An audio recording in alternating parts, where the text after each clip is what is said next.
छोटी कीमत वाला जानवर साहिवाल प्योर साहिवाल नस्ल का माशाअल्लाह खूबसूरत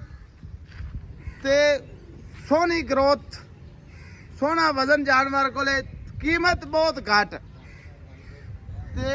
मूंह चो दो दंद ताजा ही होया लवा गोश्त टा कुरबानी ते खावे दा आखे दा क्या बच्चा दिता सी क्या ज़ायका सी ते नाल साईं होरां दी क्या तारीफ करनी। खूबसूरत जानवर ते लाजवाब प्रिंट झालर हला माड़ी जी बच्चे फड़न दा सही मार बच्चा मारदा भी बड़ा।